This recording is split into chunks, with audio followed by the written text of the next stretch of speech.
Grabar. Perfecto, ya.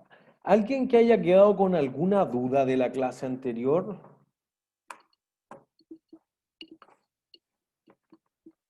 ¿No? Si no, cualquier cosa, ustedes me detienen. Entonces, ¿qué queremos hacer hoy en día? Queremos hacer entre hoy día y la próxima clase, entender ya que ese repaso que dijimos, por ejemplo, de qué cosas incluir en la contabilidad, qué cosas no incluir el jueves, que si era parte o no era parte de los ingresos, que si era dentro del costo, el valor razonable, y que si esto lo incluyo por la idea de comprensibilidad, de comparabilidad, de verificabilidad o de oportunidad, eso debiera impactar de alguna forma y debiera impactar fundamentalmente dentro de los que los estados financieros están preparados o hacia los que están preparados, ¿sí? Y de hecho, ahora que me acuerdo, deberíamos hacer una pregunta importante, ya que estamos casi todos, respecto a lo que habíamos dicho el martes pasado, que eventualmente las clases podrían ser de manera mixta, digamos, de principios de octubre, si la idea sanitaria o los protocolos sanitarios lo permiten, podríamos asistir físicamente a Peñalolén. Entiendo que se tomarían todos los resguardos, habría un máximo de 15 personas por sala, la universidad escogería quiénes son esas personas y se seguiría transmitiendo online. Entonces, sería importante saber quiénes estarían dispuestos a ir o quiénes no estarían dispuestos a ir próximamente a Peñalolén, por si acaso, para tener una idea.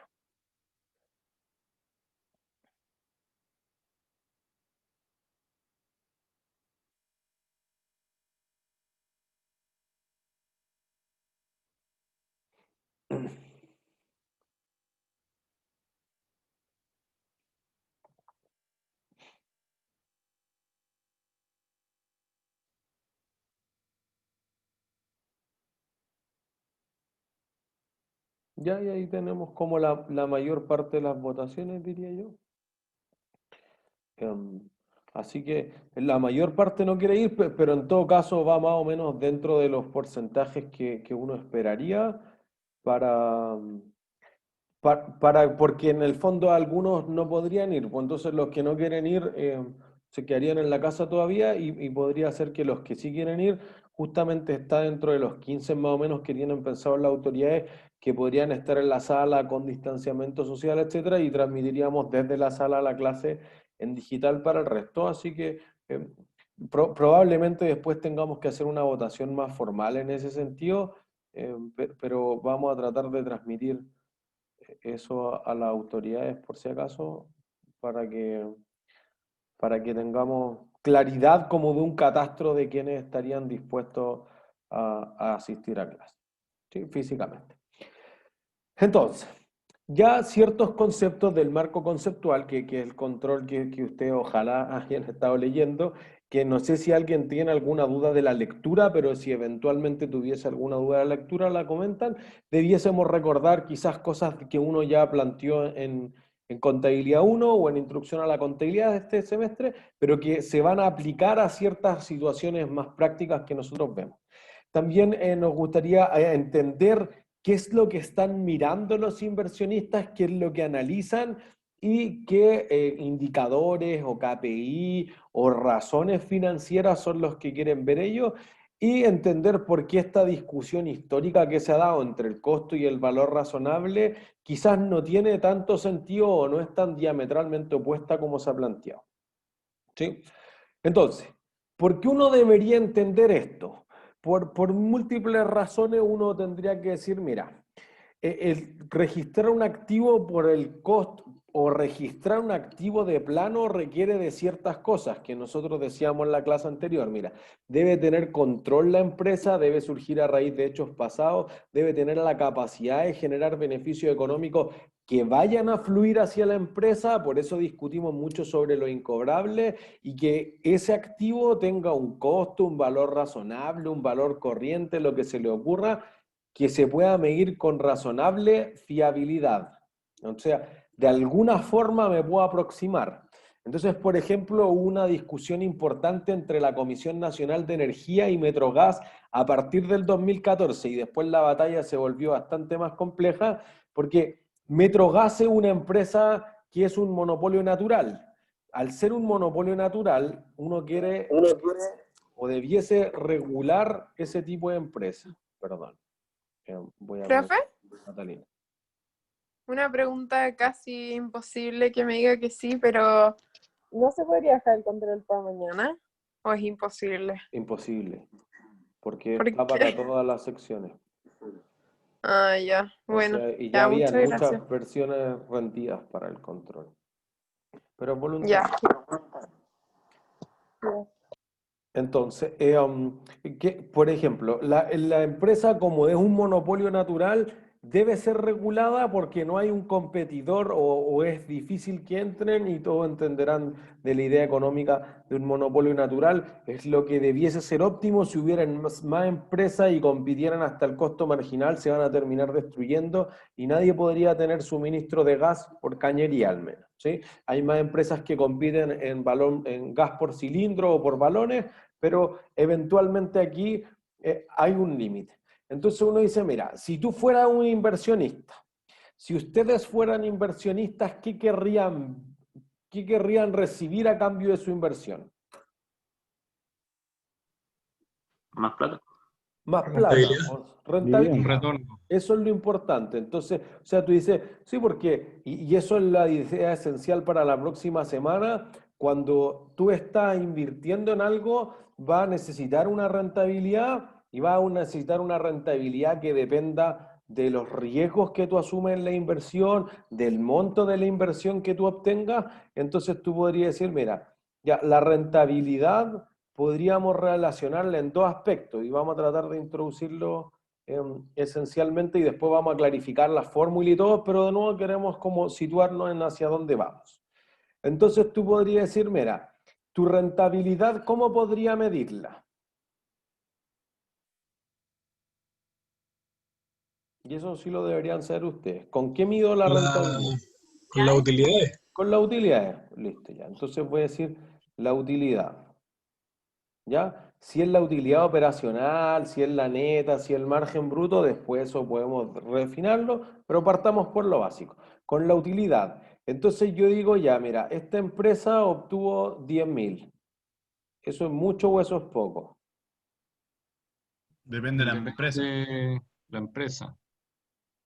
Ya, eso es 10.000 millones de pesos para LATAM Airlines. ¿Eso es mucho o eso es poco? Depende del margen, ¿o no? Ah, o sea que en realidad un número absoluto es difícil de comparar, porque si tú dices, mira, yo gané 10.000 millones de pesos y soy LATAM Airlines, quizás 12, 13, 14 inclusive millones de dólares, parece ser una mugre para LATAM Airlines, pero parece ser un éxito para un mini market. ¿Se entiende? Entonces quizá uno quiere ver esto de forma relativa, entonces podría decir, por ejemplo, relativo a qué cosa. A un periodo anterior. Ya comparado con el periodo anterior también gané 10.000. O comparado, o sea, relativo a al capital que le Eso. puse. Entonces, digamos, sobre la inversión, digamos, invertí 50.000, ¿ya? Entonces, utilidad sobre la inversión. Entonces, digamos, ya, aquí me gané 20%. Pero alguien querría verlo eso comparado con otro indicador, quizás, comparado con qué otra cosa. Lo Con los activo. activos. Ya, pues eso podría ser tu inversión. Quizás si yo puedo sumar algo a la discusión, es que sobre las ventas o sobre los ingresos es algo que te hace relativo también. En el fondo, tú vendes más o menos que yo, pero mis márgenes son más altos o más bajos. Entonces, por ejemplo, que tú digas, yo vendí 100.000. Entonces dicen, mira, de cada 100 pesos que yo vendo me gano 10. Ah, el 10%. O en verdad yo invertí 50.000 millones o 50.000 pesos y gané 10.000 pesos, tu rentabilidad fue de 20%. Entonces, tu discusión importante aquí es, mira, este 50.000 es el costo, digamos, pasado o es el valor razonable? Y eso Punto ya pasado, ¿no? actual.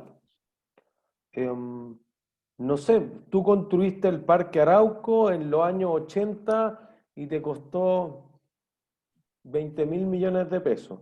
¿Eso será un parámetro relevante para hacer negocio en el Parque Arauco hoy en día? No. Lo probable es que no.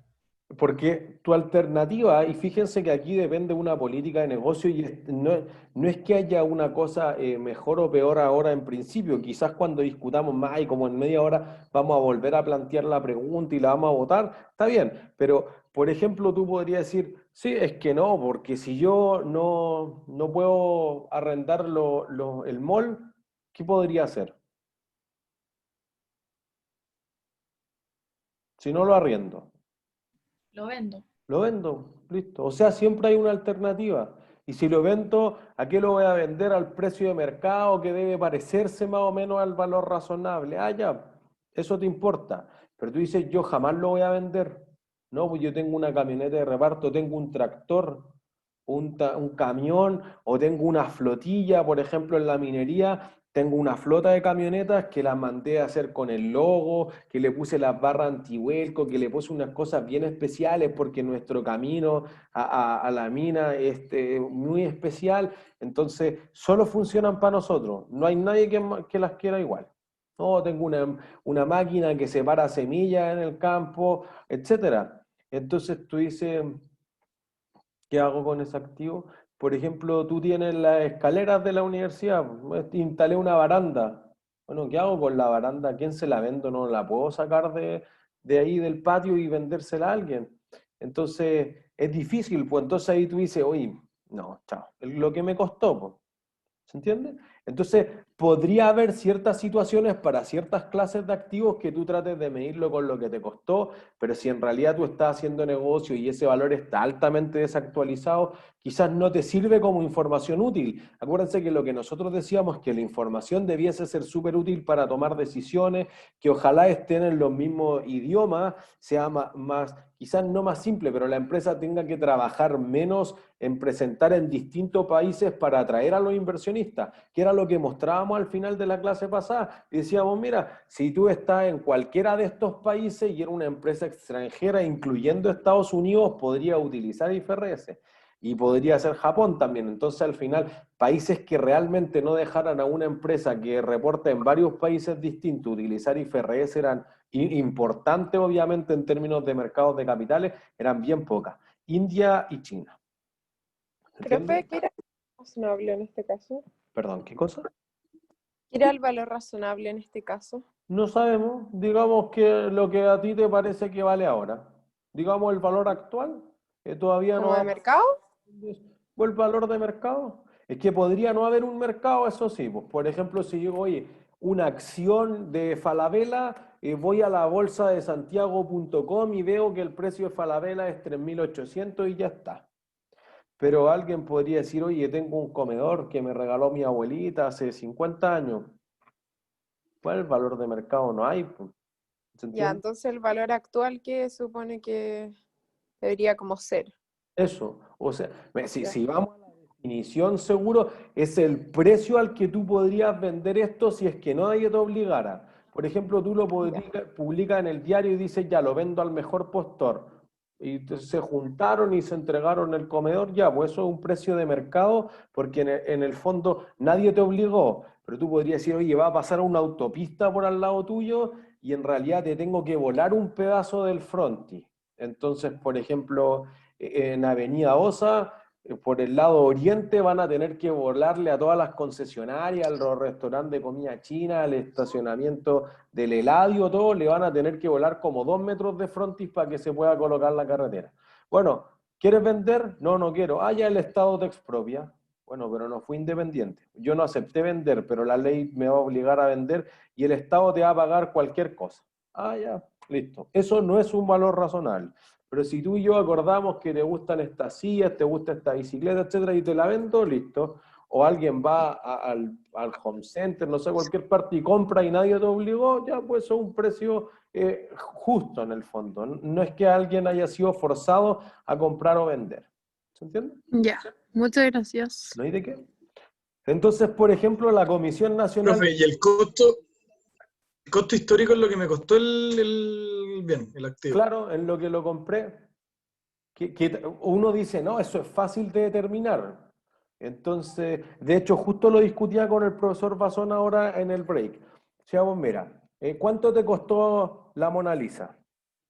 Al museo que lo tenga. No se sabe. Mucho. Dona- ¿O nada? Donada. Donada, ya. Eso, una parte de donada dice nada, pues. Entonces, en el fondo, ¿una donación es gratis?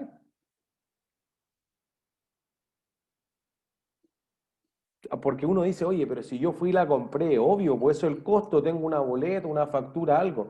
Claro, eso es si tú vas al supermercado, pero si te donan algo, o si nace, por ejemplo, los activos biológicos. ¿Qué es un activo biológico? Un animal o una planta que esté vivo y que la empresa quiera que genere alguna característica biológica, del tipo de que crezca, que se reproduzca, que tú le saques algunos, digamos, que esquile una oveja o que tú ordeñes a una vaca o tú saques los huevos de una gallina ponedora, etcétera. Entonces, una característica que no te daría un mueble, por ejemplo. Por eso que tienen que ser animales o plantas.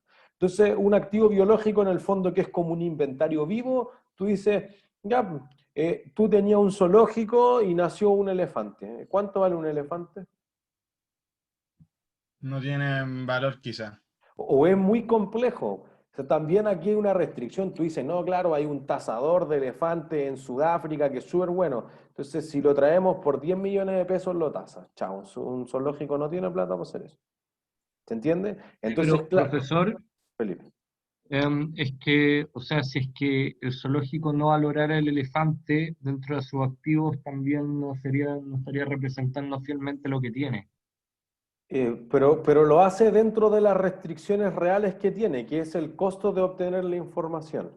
Por eso que ojalá pudiese mostrarlo, pero eso representa de la mejor forma posible, porque lo otro podría ser, mira, un elefante podría valer entre 100.000 pesos y 100 millones. Entonces, ¿cuánto? No, no tengo idea. Y después en el no tengo idea, si tú le colocas un valor, podría distorsionar mucho más la idea de la representación fiel de los estados financieros. ¿Se entiende? Entonces quizá, y ahí hay una idea de cómo ser prudente, y ser prudente no significa tenerlo menos o no, sino que si tú le vas a agregar más incertidumbre que quitarle incertidumbre a tu estado financiero, es mejor que no incluyas eso. ¿Se entiende? Pero ahí, Entonces, como en los zoológicos, como o sea, perdón, ¿qué ponen como sus activos? Si es que todos los Los animales animales, como pero no todos se los donan. O sea, es que es hay otras técnicas, incertidumbre. porque tú podrías tener una granja y una vaca, seguro que se puede medir el valor de la vaca. No, hay un mercado para eso, no hay un problema en ese sentido. Entonces tú podrías decir perfectamente que sí, la vaca vale X. No hay ese problema. Ujú. pero profesor, en el caso del elefante, por ejemplo, si es que yo como zoológico lo valorizo según ciertas estimaciones y todo, y después en los estados financieros, en las notas pongo, yo ocupé estos supuestos y por eso está valorizado este precio. Ahí estaría bien, ¿o no? Por eso dentro de lo que leyeron, el valor razonable tiene cierta jerarquía que nosotros vamos a discutir. Tú decir, hay un precio de mercado, ¿no? Pues mira, porque hay una feria Tattersall, no sé si alguien es de Osorno. Mira, voy a la feria Tattersall de Osorno o de Melipilla, y mira, hay vaquilla, hay vaca, hay toro, y hay de todos los animales un poco de granja que se venden regularmente. Entonces yo no te estoy hablando de un precio de hace 3 años, de hace 5 años, que se vendió justamente el único elefante, así no.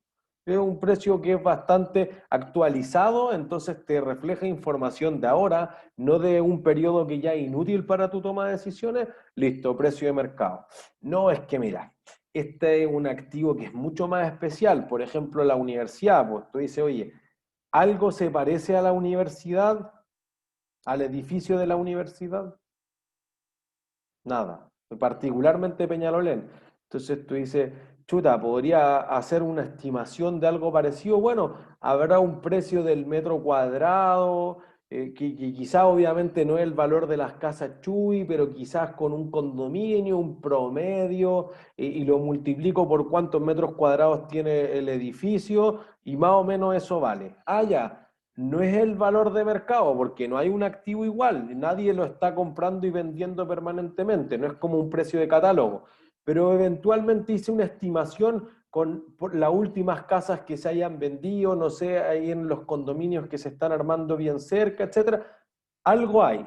Puedo aproximarme con un dato que quizá es un precio de una transacción comercial reciente en el fondo. ¿Se entiende? Y en el fondo tú podrías decir, ya mira, no hay ninguno de los dos. No, es que mira, esto es un desarrollo interno, que nosotros tenemos este programa informático que solo lo ocupamos nosotros para traquear la logística, hacer la carga óptima de nuestros camiones, etc. Pero nosotros suponemos que si nosotros hubiéramos contratado esto externamente, nos costaría tanto. Ah, ya, entonces el programa te ahorra costos, lo cual es un beneficio económico. Entonces, como te ahorra costos, ¿cuántos años te va a durar? No, mira, 10 años y se queda desactualizado el programa. Listo, entonces te va a ahorrar beneficios por 10 años. Listo.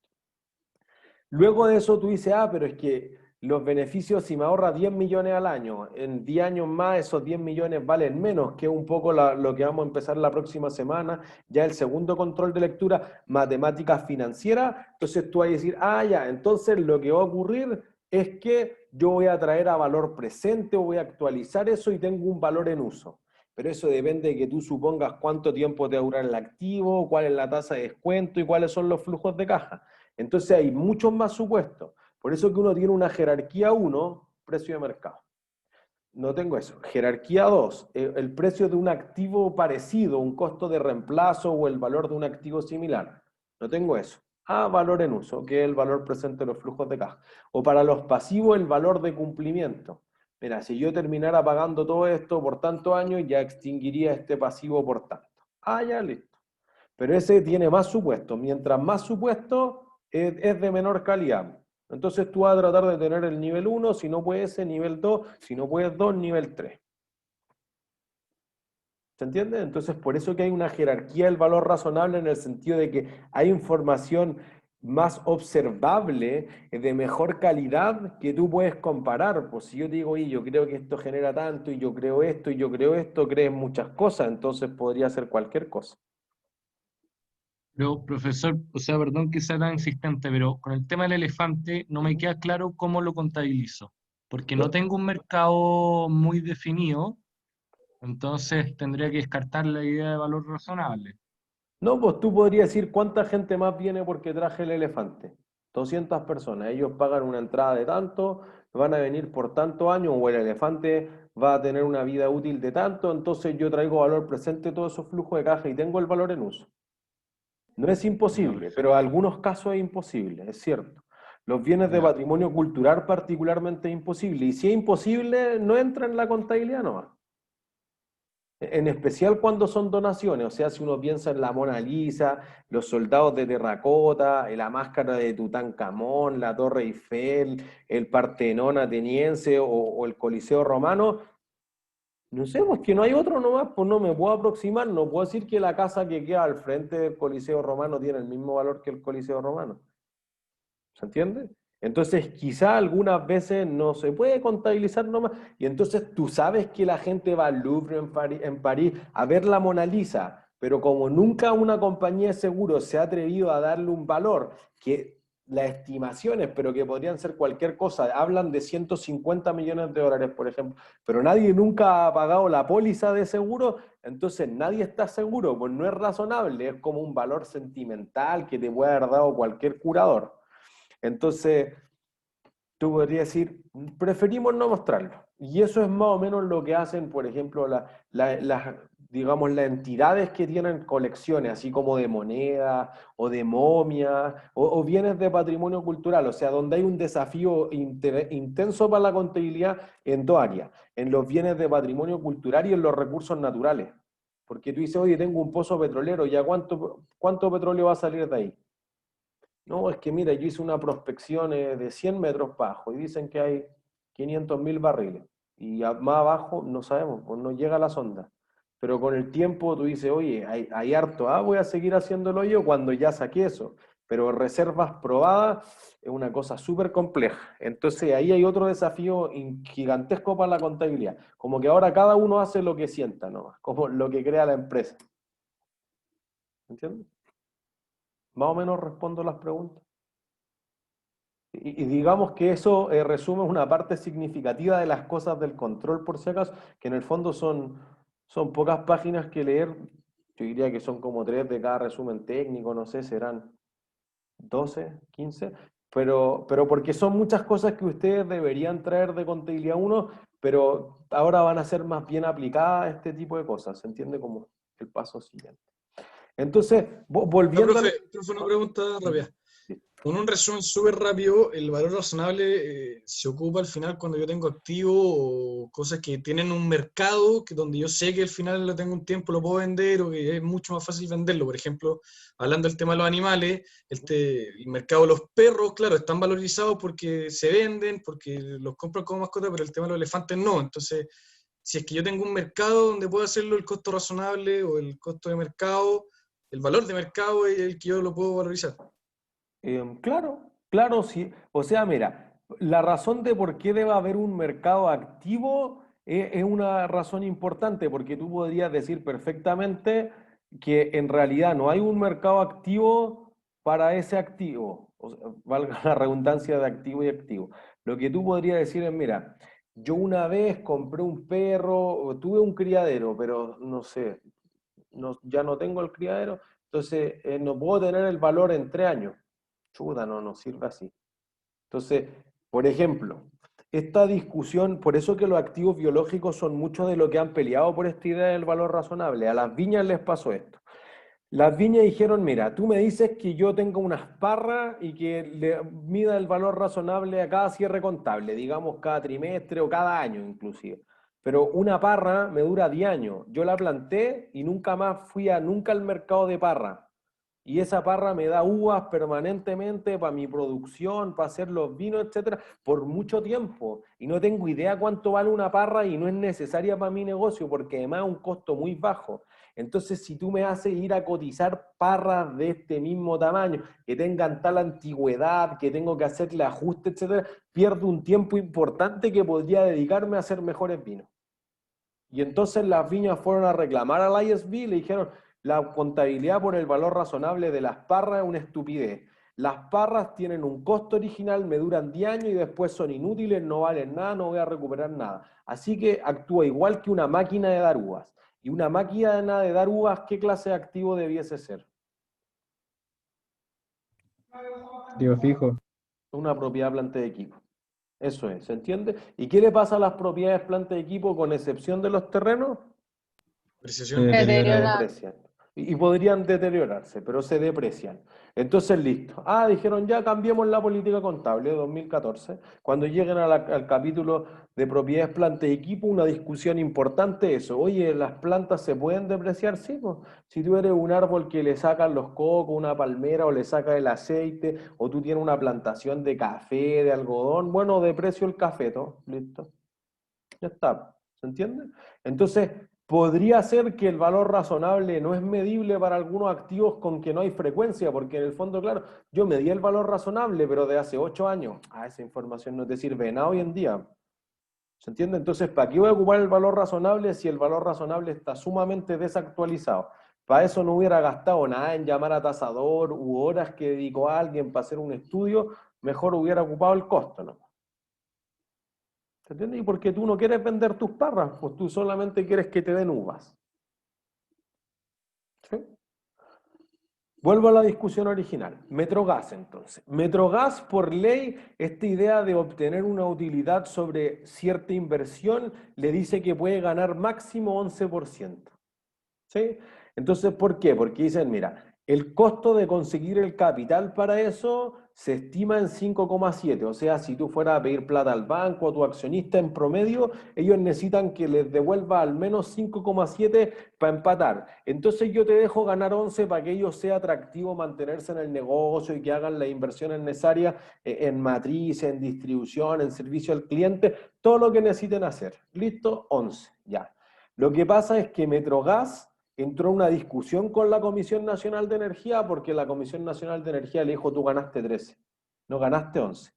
Entonces subiste los precios por encima de lo que te permite la ley. Y eso funciona con Agua Andina, funciona con Enel Generación, con las empresas de telecomunicaciones que son reguladas, que en el fondo tú tienes que ganar una rentabilidad objetivo que te provee la ley, que en algunos casos se puede ir actualizando o que en otros casos es fija, como en el caso de Metrogas.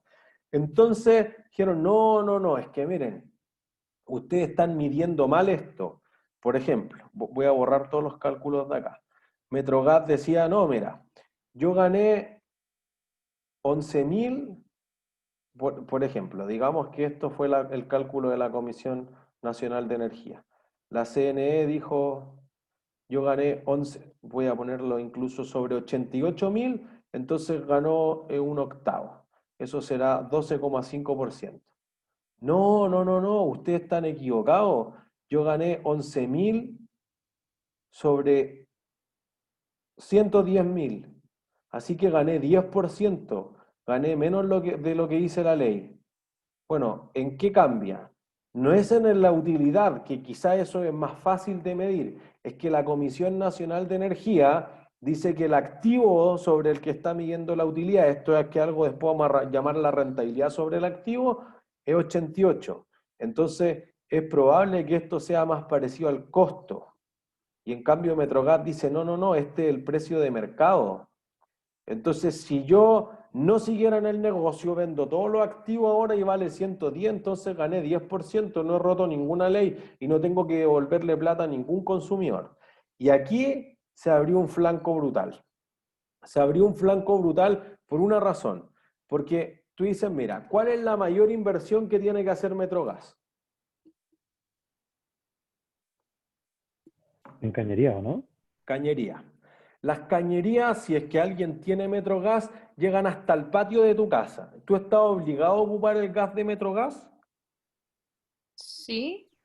No. ¿Por qué? No. O sea, no tenía otra opción. Si queréis gas, es ese o nada. No, O porque balones. uno puede comprar balones de gas. Ah, bueno, ¿Entiendes? sí. O podría no ocupar el gas, podría ser eléctrico, la estufa, la cocina, etc.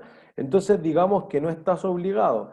Y, por ejemplo, si Metrogas quisiera sacar la cañería, ¿qué debería hacer? Ir a tu casa. ¿Y puede entrar libremente a tu casa? No. No. Entonces, ¿podríamos decir que tiene el control del activo? No. No. No. Eso le dijo la CNE. A ver, revisemos bien. Usted le puso tanto en instalaciones domiciliarias o cañería y usted no tiene el control de eso. Pues, y si no tiene el control, entonces, ¿qué es lo que no es? No califica como activo. No califica como activo, pues entonces tengo que borrar aquí. Chao, usted mira el valor razonable, el costo, no vamos a entrar en esa discusión, pero la mitad de sus activos no existe. Y si no son activos, ¿qué son? ¿Sigo? No. Costo. Gasto, o activo o gasto, pues los dos crecen por el debe. Los pasivos, los ingresos y el patrimonio crecen por el haber. Entonces dijo, ya, no, entonces si lo llevamos a gasto hemos ganado, sí, pero los años anteriores, pues, no esto. Porque aparte usted llevó como depreciación de ese activo a gasto. ¿Y qué depreciación si aquí no hay ningún activo? Y ahí le quedó la embarra. Y ahí Metrogas, pero salió trasquilado total. Entonces, el Metrogas ni siquiera invirtió en tener una consultora muy buena que la fuera a defender en la polémica, porque al final ya sabían que no tenía, ¿para qué iban a invertir una batalla perdida? ¿Se entiende? Pero hacia allá puede irse la discusión, fuera de que aquí Metrogas salió muy trasquilado porque le terminaron diciendo eso ni siquiera era activo, entonces ahora no es que ganaste el 14 ni el 15, ganaste el 30% sobre la inversión, entonces ya hay otra cosa.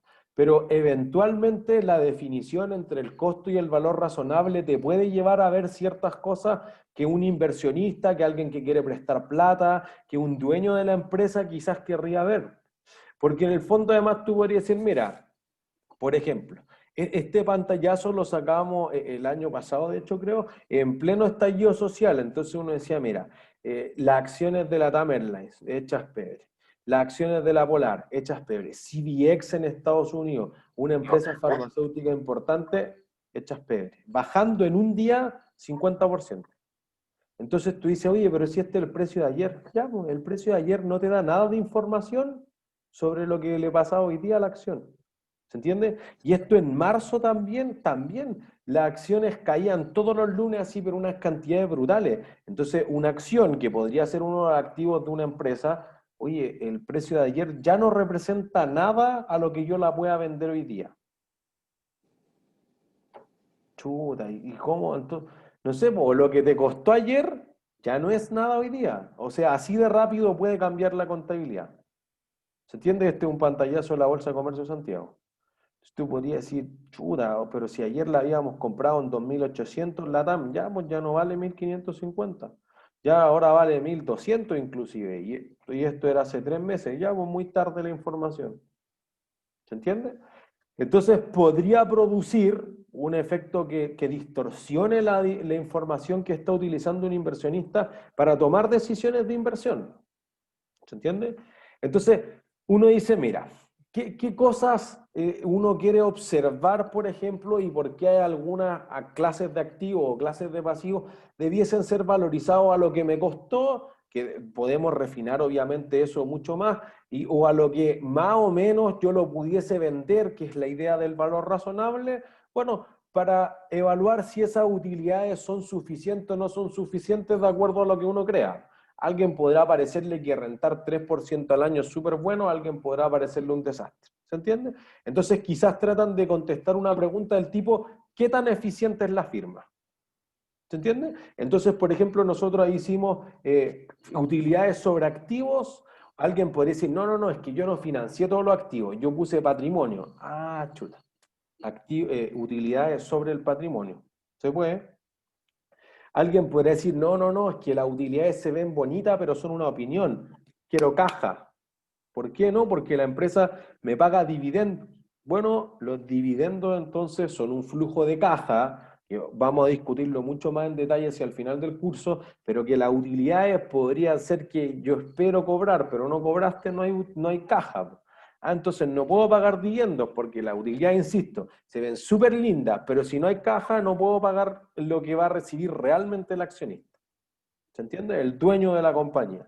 Entonces quizá uno dice, mira, primero para que el inversionista pueda tener una decisión informada, que son los usuarios particulares de la información financiera, o sea, primero los estados financieros están orientados a los inversionistas, no están orientados a otro tipo de inversores, porque fundamentalmente si tú eres cliente, si tú eres el proveedor, si tú eres los trabajadores, quieres mirar otra cosa. Entonces, después la empresa te puede entregar información, pero primero a los accionistas o a los prestamistas. ¿Qué tienen en común los prestamistas y los accionistas?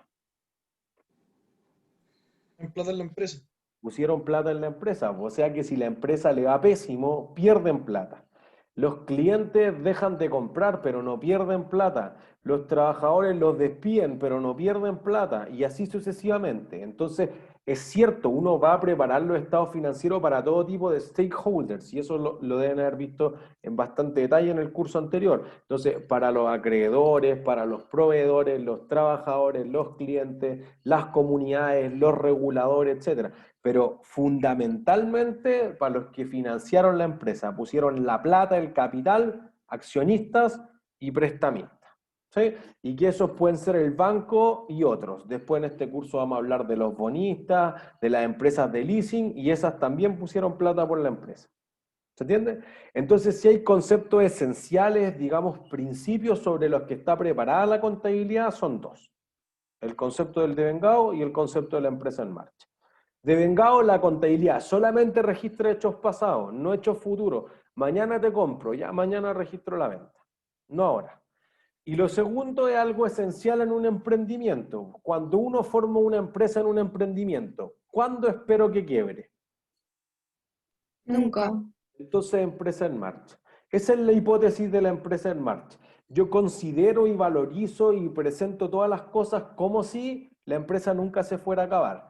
Que eso no es cierto, que la empresa se va a acabar alguna vez, sí, pero en el momento que la empresa entre en una quiebra o en una insolvencia en la que tenga que liquidar los activos, ya no cumple para IFRS. Entonces esos estados financieros se van a presentar, por ejemplo, con un valor de liquidación, no con un valor de continuidad, o un valor de uso, o un valor de cumplimiento, como si la empresa siguiera avanzando o siguiera perpetuamente trabajando. ¿Se entiende? Si alguien no tiene súper claro estos conceptos que debieran ser un recordatorio, que esto entran en el control, así que esto podría ser una buena parte para hacer el control, y que acuérdense que nadie pierde puntos por el control, así que inclusive si no lo leyeron, igual podrían intentar contestarlo, no pierden nada. Me parece que alguien podría irle súper bien después de esto. ¿Sí? Profe, yo tengo una pregunta. Para. ¿El porcentaje que un inversionista tiene en una empresa se ve representado en el capital que pone en razón a como cuánto vale la empresa? ¿Un inversionista inicial o un inversionista que entra después? Inicial. Porcentaje de lo que pusieron inicialmente. O sea, tú y yo formamos una sociedad con 10 millones, tú pusiste 8, yo puse 2, tú eres dueña del 80% y yo del 20%. Después es algo más complejo, lo vamos a ver hacia el final del curso, pero en el fondo digo, no, pero es que ya con esos 10 millones nosotros hemos hecho 300 y a futuro vamos a hacer 10.000, entonces la empresa vale 800.000 millones. Ah, bueno, cuando nosotros decidamos hacer otro aumento de capital, valorizamos la empresa. Entonces normalmente contratamos una consultora, que es decir, mira, la empresa vale más o menos tanto, y entonces cada acción vale tanto. Y después nosotros decimos, vamos a vender 100, 200, 300 acciones más, y cada una de esas vale. Y si tú quieres, tú suscribes tu 80, yo mi 20, si no, no lo suscribimos y dejamos entrar nuevos accionistas, o yo suscribo más, tú suscribes menos, y se recalcula el porcentaje de todo lo que quede después de ese aumento de capital posterior, digamos. Ya, gracias. ¿No hay de qué?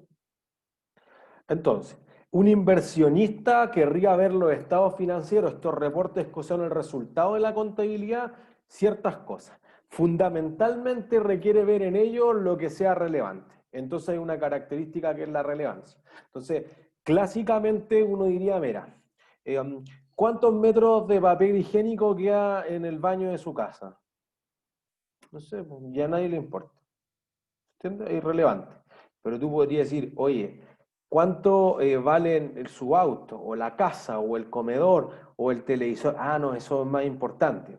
Entonces la universidad quizá no sabe cuánto queda de jabón en los baños, o cuánta tinta en la impresora, ni siquiera cuántas son las hojas que tengo en la impresora, ni los plumones que tengo. Pero quizás tengo que tener súper claro cuánto valen los computadores en los laboratorios y en la oficina de los profesores. Por eso que si uno piensa, mira, ¿cuánto es relevante? No es claro. No es claro. Y esto lo discutíamos con los profesores, yo diría que el día domingo. Al menos con el profesor Nasser y el profesor Basón. Decíamos, mira, para ti podría ser, para el kiosco de la esquina, podría ser que 2.000 pesos es relevante. Para Apple podría ser que $2.000 es relevante. Y hay una diferencia de 800 veces. O $2.000 no es relevante. ¿Se entiende? Entonces, ¿cuánto es relevante? Depende del juicio de la gerencia. Por eso que lo que es muy importante aquí es que la gerencia pueda desarrollar un juicio que tenga sentido, o que tú puedas replicar y decir no tiene sentido. Entonces uno dice, por ejemplo, la universidad debe ser más obvio en esos tiempos que podíamos ir a la universidad. La pizarra, bueno, si es irrelevante, quiero decir, si tú compraste, por ejemplo, los plumones, pero te da exactamente lo mismo cuánto gastaste en los plumones, va a ser un gasto. Si tú en realidad lo consideras relevante, lo vas a presentar como un activo. Entonces, los plumones es probablemente evidente que es irrelevante cuánto tiene la universidad. Pero la pizarra, ¿será un valor relevante o no? Sí. ¿Sí? No. Yo creo que no. Ya, entonces, tracemos la línea. ¿Cuánto creen que vale una pizarra? Mm, El Lucas del- 200. ¿Ya? ¿100.000? Dejémoslo ahí para que sea un número simple. 100.000. Entonces, ¿cuánto tiempo dura la pizarra? Mucho tiempo. Todo lo que- ¿Cuánto? Años, yo creo. Sus 5 años. 5 años, ya, listo. Entonces podríamos decir, si costó 100.000 y dura 5 años, obviemos todo el resto, valor residual cero, se deprecia 20.000 por año. Como si yo lo deprecio, porque me parece que puede ser obvio que alguien aquí va a decir, oye, no voy a andar llamando un tasador de pizarra todos los años, entonces no tendría sentido aplicar el modelo del valor razonable, ¿sí? O de revaluación para los que ya lo vieron en el curso anterior. Entonces vamos a decir, mira, el costo ya listo, pero podría ser que algunos profesores le pegan a la pizarra, le pegan harto. Entonces, si le pegan, ¿qué le podría ocurrir a la pizarra? Se deteriora. Deteriorarse, listo. Ahí hay una diferencia. La depreciación es un costo o un gasto por el uso habitual del activo, entonces es normal que ocurra la depreciación. El deterioro es una pérdida, no es algo que sea habitual. Por ejemplo, se cortó la luz y se quemó el proyector, o hubo un temblor y se cayó y se rompió. Listo. Entonces tú no esperas que pase eso. Entonces el deterioro es una cosa anormal o que tú no esperas que esté dentro de las actividades ordinarias o recurrentes. ¿Entiendes? Entonces, la pizarra podría sufrir, deterioro. ¿Cómo mido el deterioro de la pizarra? En aquellos tiempos que íbamos a la universidad, alguien vio que estuviera midiendo si se está rompiendo, que la profundidad, que si pasa bien el plumón a alguien. No.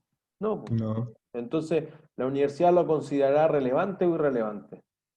Irrelevante. Irrelevante. Pero ojo, si uno va a los computadores del laboratorio, tienen un sticker, ¿qué dice el sticker que tienen pegado? Nadie nunca se fijó. No podemos replicar este ejemplo para cuando hayan de nuevo. Pero tiene un código de Miralo. barra que dice activo fijo UAI. Entonces la universidad si sabe cuántos computadores tiene, si sabe cuánto tiempo le queda, cuándo está el contrato con HP que le traiga otro, etcétera. Entonces quizás justamente está ahí la línea en que el computador, digamos, vale 300.000 y la pizarra vale 100.000. Bueno, la universidad habrá fijado su línea en 150, o en 200, o en 250. ¿Se entiende? Pero la empresa podría fijarla en 20 o en 30, qué considera relevante y qué no considera relevante. ¿Se entiende? Para que sea relevante la información, debe tener algo significativo. Te tiene que servir para la toma de decisiones. Entonces tú dices, mira, los profesores después de la pandemia gastan el triple de plumones. ¿Voy a subir el arancel de la universidad o no? No. No, irrelevante. Ah, pero los estudiantes como se fueron a online, ahora tengo que comprarle el libro online para todos y entregarle un Kindle o un iPad o cualquier otro tablet para que ellos puedan leer. ¿Voy a subir el arancel o no? Sí. Sí. Sí. Listo, entonces es relevante. ¿Se entiende? Y eso es para las empresas lo mismo, o sea, esto influye en los precios que tú pongas, en el costo de producción, en la rentabilidad que tengas, en los dividendos que tú vayas a entregar a tu accionista, en los préstamos que tenga que pedir al banco, sí, relevante, no irrelevante. ¿Se entiende? Apunta a un concepto que quizás en los cursos anteriores llamaron materialidad. Si es material, es relevante o es significativo para la toma de decisiones. Si es inmaterial, entonces a nadie le importa. ¿Se entiende? Entonces como que tú puedes predecir más o menos cuánto te van a prestar y se puede confirmar por lo demás. Digo, oye, el computador vale 300, alguien mirará un catálogo. No es como que yo diga, de nuevo, el elefante o hoy la Mona Lisa vale 10 millones de dólares o 300. Nadie lo puede confirmar, pues no se puede. ¿Se entiende? Además, los estados financieros... Una pregunta, Sí, obviamente. siguiendo como con los temas de la universidad, por ejemplo, como los inventarios de la aldea, de la tarta y todas esas cosas, ¿la registran ellos o la registra también con la universidad? No, ellos. La aldea es una entidad separada de la universidad. La universidad solo le provee el espacio físico, por lo cual la aldea nocionalmente, o sea, imaginariamente, paga un arriendo. Ah, ya, perfecto. Muchas gracias. Entonces, una característica de representación o de imagen fiel es que tú, o el hecho económico que pretendo reflejar, sea algo que hemos ocupado mucho el concepto razonable, pero se parezca a la realidad. Y obviamente que no es perfecto, la contabilidad no es perfecta, y tratar de hacerla perfecta es una estupidez, una pérdida de tiempo, y termina siendo siempre peor para la empresa. O sea, créanme que a mí me ha tocado muchas batallas con una clienta en particular que dice, no, pero es que hay que registrar todo. Ya sí, pero te va a hacer 3.000 asientos. Tú vas de revisar, sí, yo reviso todos los 3.000 asientos. Entonces yo le digo, una semana después ya lo revisaste para poder cargarlo. No, no, no, es que no he tenido tiempo. Eso es lo que te digo, te va a quitar tiempo de hacer negocios, tratar de hacer una cosa de este orden. Simplifiquemos todas las remuneraciones en un solo asiento, todo lo que sean compras en ciertas categorías de activos y así sucesivamente, y son 10, y tú lo puedes hacer. Si son 3.000, se puede hacer también, pero se vuelve tan compleja tratando de acercarse a la perfección que se vuelve inútil. ¿Se entiende? Entonces tú solo esperas que esto sea una representación o te muestre una imagen fidedigna de la compañía. Entonces tú dices, mira, en la cuenta corriente hay 100 y es posible que haya 98 o que haya 102, pero es parecido a 100. No es que yo digo 100 y hay uno. Eso es un fraude. ¿Se entiende? Entonces tú dices, mira, lo que nosotros discutíamos la semana pasada, tú vendes un auto por 20 millones de pesos y le prometiste pagar la patente, hacerle mantenimiento por 3 años, la revisión técnica y todos los repuestos que eso involucre. ¿Debería reconocer ingresos de 20 millones si es que me pagó en efectivo 20 millones?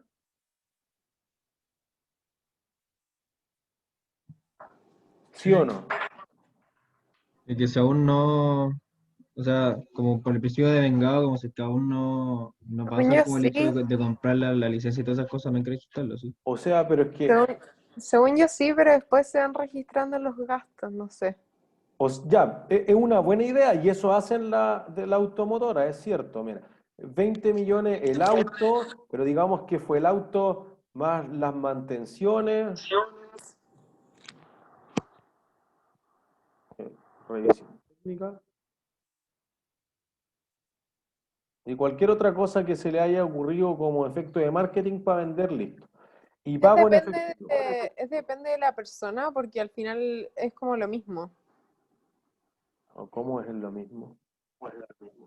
Es lo mismo porque al final si al ingreso le resto los gastos Ah, después o al ingreso le resto los gastos al tiro, es lo mismo. ya, es que por eso que eso queremos apuntar a a la característica de la imagen fiel. Yo registro ya ingresos por 20, que esto hacen, ¿ya? Listo. Entonces digamos que el auto, si lo vendo por 20, ¿cuánto creen que costó? 15, 10. 10, No, 12, mucho más. 17 y 15. medio. Les diría más, o sea, voy a hacer 19. que sea una empresa que gane harto, las automotoras tienen un margen muy, muy, muy pequeño. Entonces, digamos que el margen bruto va a ser de 1 millón. Y les diría que esta es una automotora bien exitosa teniendo un 5%. Fíjense que el millón sobre el 20%, sobre los 20 millones es el 5%.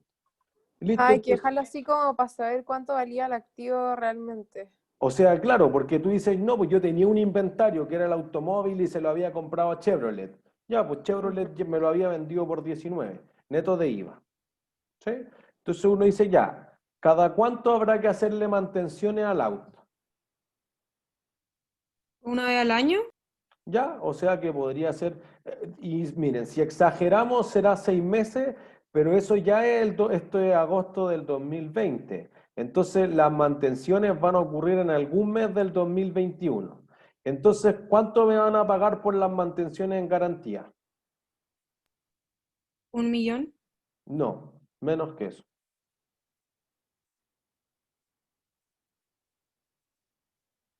Si son en garantía, ¿cuánto me van a pagar? ¿Cero? Cero. Y a ti te van a costar. ¿Qué te van a costar? ¿Qué tengo que pagar yo, concesionario? A la gente hay que pagarle los insumos. Los mecánicos, las partes, los otros insumos, el aceite, etcétera, todo lo que tú tengas que hacer ahí. Entonces, digamos, ya, viene y me cuesta 500 lucas cada una de esas mantenciones, no son baratas. ¿Se entiende? Entonces digo, mira, horrible el mes. Esto podría ser mayo para los concesionarios. Hay concesionarios en Santiago que no tuvieron ni una venta. Cero. Cero. Ni un auto. Cuarentena total. Toma. No se alcanzaron a cambiar a online, etcétera. Cero. Se dan a pura pérdida. ¿Eso representa realmente la realidad de la compañía?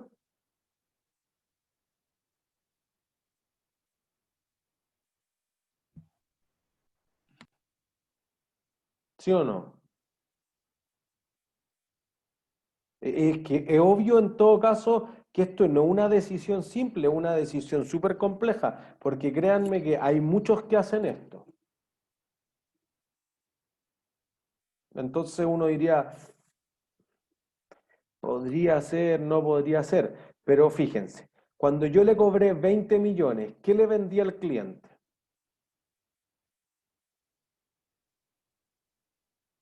¿Le vendí solo el auto o le vendí el El paquete? auto más las mantenciones. Ya. Con las mantenciones y la garantía. Tú dices ya, principio de devengado, ¿cuándo debería registrar el ingreso? Físicamente, ¿en qué momento registro el ingreso? Cuando me Cuando pagan. me llega No, la plata. no cuando me paga. No es así. Cuando entrego el producto, Porque mira, yo podría decir esto, Ah. oye, yo quiero un auto, pero que sea rosado. No tenemos en stock, se demora 3 meses en llegar de China, y aquí están mis 20 millones, resérvamelo y tráemelo. ¿Ellos pueden reconocer el ingreso ahora ya que yo les pagué los 20 millones? no. No, porque No, ese es se el pone como principio del ingreso flujo de por caja. adelantado. Eso es. Y un ingreso recibido por anticipado, ¿qué clase de cuenta es? Por un punto premio. Un Un pasivo. pasivo. Un pasivo, perfecto. ¿Se entiende? ¿Por qué un pasivo? Porque tiene una obligación presente, surgía a raíz de hechos pasados, que implica desprenderse de beneficio económico en el futuro. Cumple con todas las definiciones. ¿Sí? Entonces tú dices, no, pues que si yo si no encuentro ningún auto rosado, ¿qué voy a tener que hacer con el cliente? Devolverle. La Devolverle plata. la plata. Listo. ¿Se entiende? Entonces la contabilidad debiese ser súper lógica en el sentido de cómo funciona el negocio. Quizás lo más complejo es entender el negocio. Entonces tú dices, mira, aquí tengo lo mismo. Yo no hice una venta del puro automóvil, yo hice una venta atada y es ahí la complejidad y por eso también algo donde hubo harta polémica, además de los leasing que vamos a ver en un par de meses, es con los ingresos. Porque tú decías, mira, yo compro un computador. Y cuando HP me vende el computador o Apple me vende el computador, ¿puede reconocer todo eso como ingreso? Y tú dices, sí, pues, si ya te llevaste el computador de la tienda Mac, no, pues, y las actualizaciones que me va a hacer de los software a futuro. Y lo mismo con el iPhone. El iPhone desarrolló esto mucho en el 2008, fue una discusión importante en Estados Unidos. No, pues es que mira, tú les das la suscripción gratis a Apple Music. No, pero no, son dos cosas distintas. Po. Yo, porque si no me compro un Samsung, no me compro un Apple, porque en realidad si tú no me vas a dar eso es la única razón por qué lo... chuta. Entonces, ¿por qué vine a comprar a tu concesionario y no fui al de al lado si los dos tienen autos Chevrolet? Porque tú me prometiste darme las mantenciones, pagar la revisión técnica, la patente, el permiso de circulación, y andas a ver la tracalada de cosas que la empresa le prometió al cliente. No es trivial, si no yo iba al de al lado. Ya, entonces, ¿tú le entregaste las mantenciones? No, pues se las debo. Y cuando se las debo, ¿qué tengo? Un pasivo. Pasivo. Entonces tú tienes que decir, oye, quizás debí reconocer aquí solamente 19 millones y medio, perdón, que me gané 500 lucas acá. Y a futuro, cuando extingo ese pasivo, digo, ya estoy cumpliendo, tengo 500.000. Ya, entonces no perdí. Después, de nuevo, podemos discutir, solo quiero que vayamos primero a lo básico y la próxima clase ya entramos en la discusión dura de, oye, pero ¿por qué no registramos el pasivo por el valor razonable también? Porque si tuvo algo de margen en la venta de auto, quizás también tiene algo de margen en las mantenciones, listo. Entonces podríamos decir, mira, si se gana un 5% de margen, entonces podríamos decir, oye, acá le voy a reconocer 525. Y entonces acá voy a reconocer 19,475. Entonces aquí ganó 475 y acá ganó 25. ¿Se entiende? Ya, pero eso representa de mejor forma la realidad comercial del negocio. ¿Se entiende? Porque si no, miren, esto es súper evidente en las carreteras. Tú te ganaste una licitación y te dicen, ya, mira, aquí está toda la plata para construir la carretera. ¿Cuánta es la carretera? 100 kilómetros. Listo. Entonces, tú avanzaste 20 kilómetros de construcción. ¿Está lista la carretera? No, listo. No. No puedo reconocer los ingresos. Llevo 99,9 kilómetros de la carretera, pero la carretera era de 100. ¿Está lista? No. No. Listo. Llevo 100 kilómetros, solamente me falta enrejarla o pintarle las líneas del centro. Y eso va a ocurrir en 2 semanas. ¿Está terminada? No. Puedo reconocer 0 ingresos. Pero esto tomó 8 meses. ¿Tú puedes tener a las personas sin pagarle 8 meses? No. No, entonces tú podrías decir, oye, me fui a puros gastos, enero, febrero, marzo, abril, mayo, agosto, y después reconocí todos los ingresos en agosto. Y listo, y ahí tuve así una utilidad y todos los otros meses tuve puras pérdidas. Tú hiciste negocio a pérdida por 8 meses y ganaste 1, o todos los meses fuiste ganando algo proporcional. O sea, todos los meses fuiste ganando algo proporcional, ¿no? Eso es mucho mejor representación del cómo funciona el negocio, porque cuando tú aceptaste el contrato de construcción, tú ya sabías que tus costos estimados más o menos eran inventos, 100 millones, y entonces fuiste a una licitación con el gobierno, por ejemplo, y ofreciste 110 o 120. Entonces, no es que tú hayas hecho un negocio mal, que después obviamente se te pueden empobrecer los costos de construcción, todo, y después perdiste plata, pero en principio tú dices, no, voy a ir reconociendo los ingresos proporcionales al avance.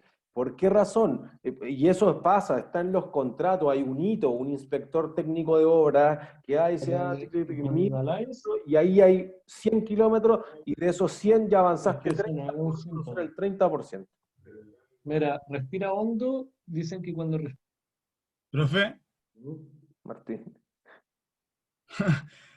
pero por ejemplo, una persona que tiene una empresa que hace, no sé, por ejemplo, por tu publicidad, no sé, a Codelco, y tiene como proyecto. Entonces, no sé, pues, tiene 2 proyectos al año con Codelco y le pagan, y está, ponte tú, 6 meses sin recibir ingresos.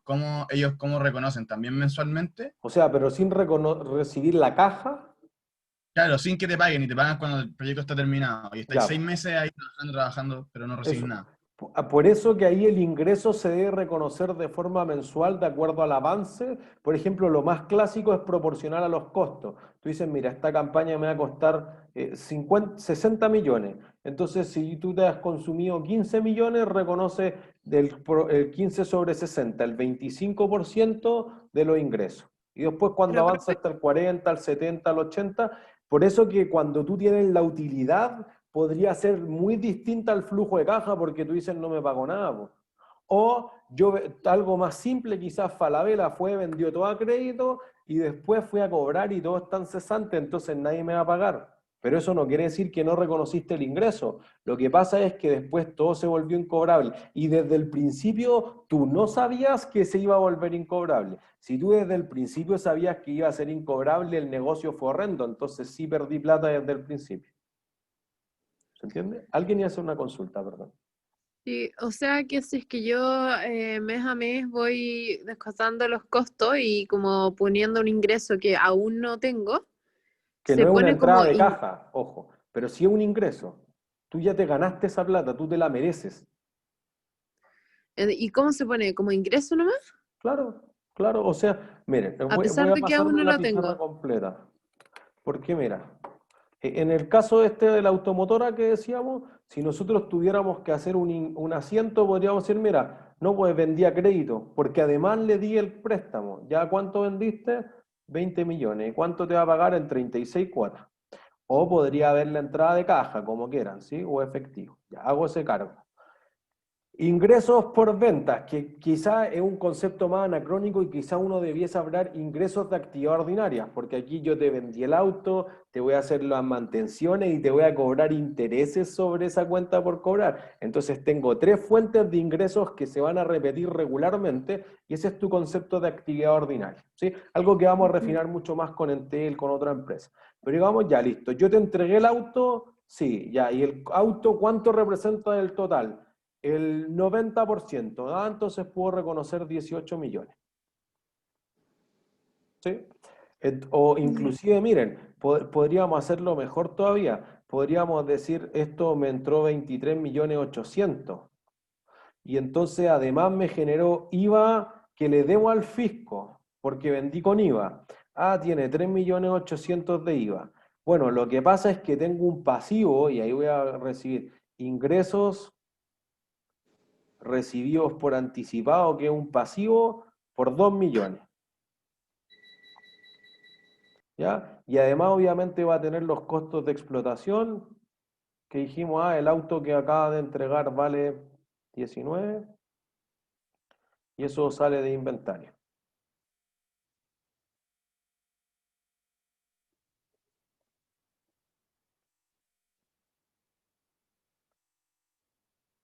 ¿Se entiende? Ese sería tu asiento. Entonces tengo este pasivo de acá que se va a extinguir cuando yo haga los mantenimientos en el futuro. Entonces, por ejemplo, voy a guardar esta pizarra. Voy a decir, listo, esto es en la venta del auto. Ya, guarda. Entonces ahora vamos a decir, mira, cuando yo le haga el mantenimiento, y con esto vamos a cerrar la idea, es yo voy a tener que voy a llevar, digamos, voy a deshacerme del ingreso recibido por anticipado por 500, por ejemplo, y entonces ahora puedo reconocer el ingreso de actividad ordinaria por los mismos 500. Y después decir, ya, pues, ¿cuánto te gastaste? No, mira, me gasté, por ejemplo, en costos de explotación, me gasté 400, ya para ver que eso tenga algo de margen, me gasté 400, ¿y eso de dónde viene? No, mira, me gasté algunos materiales o repuestos de partes que tenía, esto era 400.000, por 150.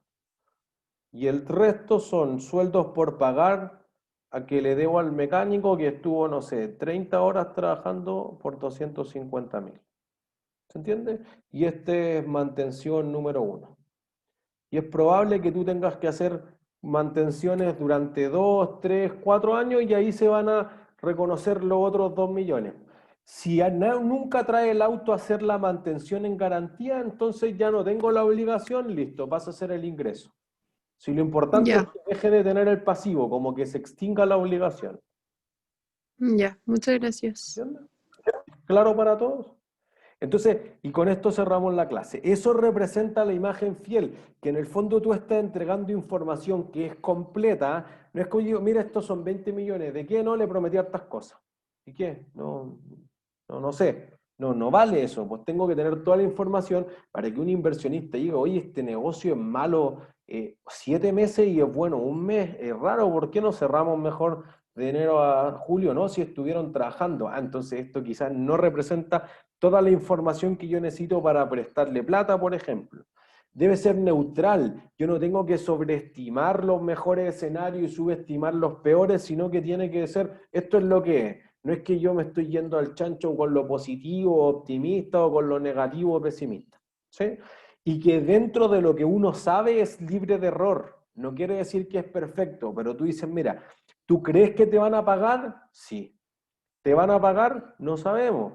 Pero tú crees que te van a pagar. Mira, tengo una relación comercial de 5 años en que yo le hago trabajo, etcétera, y siempre ha cumplido con pagar después de 30 días. Entonces, por ejemplo, para los descuentos por pronto pago, eso es súper significativo, porque tú dices, en general, él utiliza los descuentos por pronto pago. Entonces, hasta donde yo sé, él va a utilizarlo, pero quizá ahora con la pandemia tiene problema económico y quizá lo que yo registré fue un error porque en realidad empieza a pagar tarde, pero hasta donde yo sé, de momento, basado en la información disponible, no hay un error en la contabilidad.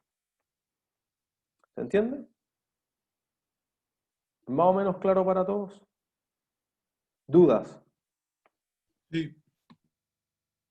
¿No hay dudas? Perfecto. Ha sido todo por hoy entonces. Que estén súper bien. Chau, chau. Profesor, Igual, muchas gracias. Florencia. ¿va a haber ayudantía esta semana o no? Va a haber ayudantía. Yo creo que lo postearon en el webcurso.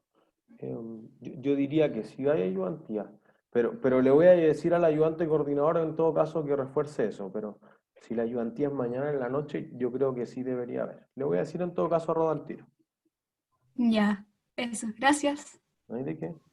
Que esté bien. Igual, chau, chau. Chao. Ya, profe. Chao, profe, que Chao. esté bien. Que estén bien. Chau, chau.